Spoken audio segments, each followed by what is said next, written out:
what's up? Josh Feuerstein here. So I'm here to issue the $100,000 Atheist Challenge to anybody that could provide me proof or evidence that God does not exist. I think it's rather ridiculous that there's been people for a long time that have said that God does not exist, and yet they're unarmed because they have zero evidence and zero proof. How would that ever hold up in a court of law? You know, it's funny. I was talking to an atheist the other day, and he told me, he said, I don't believe that there's any such thing as absolute truth. I said, you really believe that? He said, absolutely. I said, therefore, you now have absolute truth. If you absolutely believe that there is no such thing as absolute truth, that's exactly what it is. You live in a dichotomy, a paradigm, a problem, and a paradox. You see, if we were to look at absolute truth, and we were to look at the totality of all knowledge, all scientific facts, everything, and we were to be able to draw a circle that would represent it, it would look something like this, broad and expansive and large.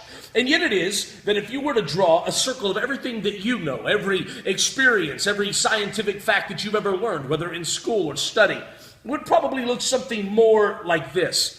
Now, don't you think it's ironic that there's people that have lived in this little circle their entire life that are trying to claim that there's no God that exists outside of their knowledge? Therefore, because they've never experienced him, he doesn't exist. Now, the problem with truth and absolute truth is I believe that this generation doesn't like that concept because it means that there's moral law. It means that now that there's something that they will one day have to answer to. In fact, if you were to ask an atheist, I don't think he would ever actually be able to condemn something like the Holocaust and the killing of millions and millions of innocent people. Why? Because he just believes that they're an accident. They're just merely some molecular structure, that they're just part of this scientific thing called evolution, survival of the fittest. Well, how then was Hitler just not the fittest? How can you ever condemn something like that? In fact, I would challenge you this. If you were to look around the world in any society, in almost any country, in any sets of laws, murder is something that is illegal.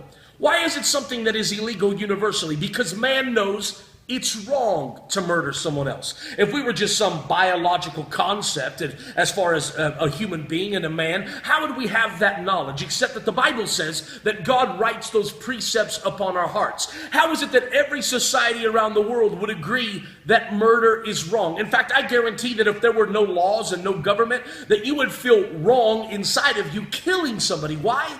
Because God's written it on your heart.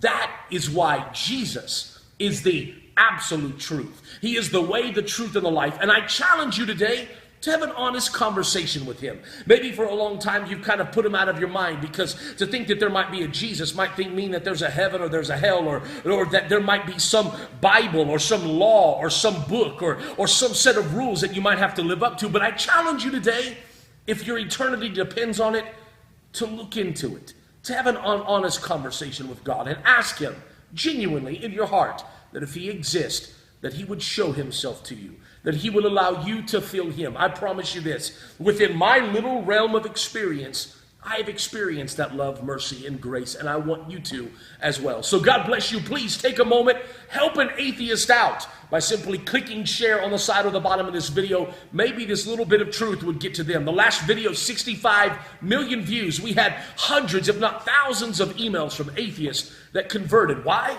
Because they looked at common sense, at logic. So I challenge you right now, click share on the side or the bottom of this video. If you're not my friend already on Facebook, click my name at the top of the video, like and comment below. I love hearing from all of you. God bless. Have a very, very beautiful day.